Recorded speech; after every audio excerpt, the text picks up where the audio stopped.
दशकम् 27 अमृतमदनम् दुर्वासासुरवनिदाप्तदिव्यमाल्यं शक्राया स्वयमुपदाय तत्र भूय नागेन्द्र प्रतिमृदिते शशापचक्रं काशाङ्गे त्वदिरद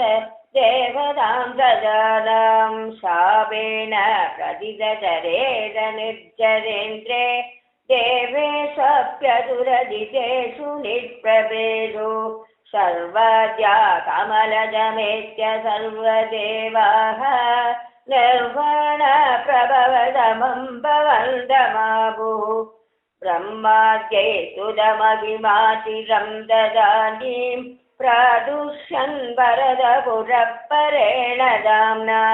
हे देवादिविजकुलैर्विदाय सन्तीं पीयूषं परिमददेति पल्यसा त्वं सन्तानं हृदवदि दानवैसुरौके मन्दानं नयति मदेन मन्दरात्रिं दृष्टेऽस्मिन् बदर निबोध्वगङ्गजेन्द्रे सत्यत्वं विनिहितवान् पयःपयोदौ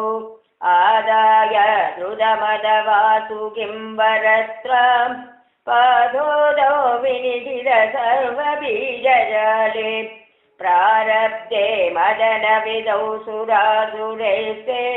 व्याधा त्वं भुजगमुखे करोदुरारिन् शुब्दादौ सुविदजलोदरे तदानीं दुग्धादौ गुरुधर भारतो निमग्ने देवेषु व्यदिततमेषु तत्प्रियैषि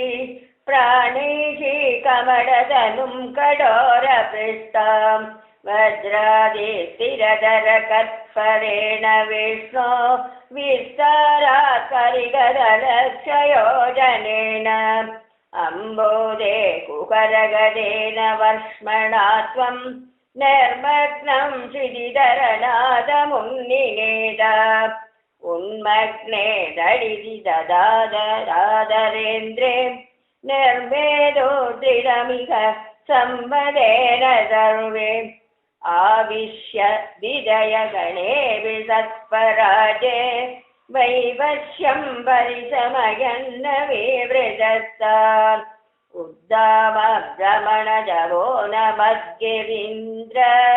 नस्तैलशिरधरहस्तपङ्कजं त्वाम्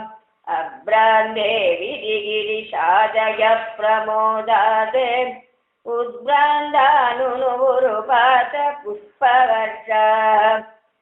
चैत्यौगे भुजगमुखानिलेन तप्ते तेनैव त्रिदशकुलेऽपि किञ्चिदाते कारुण्या तव किल देववादिवाहाः प्रावर्षन्नमरगणानदैजसङ्गान् उद्भ्राम्यत् बहुतिमिनक्रचक्रवाढे तत्राब्धौ चिरमदितेऽभिनिर्विकारे एकस्त्वं करयुगकृष्टसत्पराजः सम्राजन् पवनपुरेश पाहि रोगात् सर्वत्र गोविन्दनाम सङ्कीर्तनं गोविन्द गोविन्द।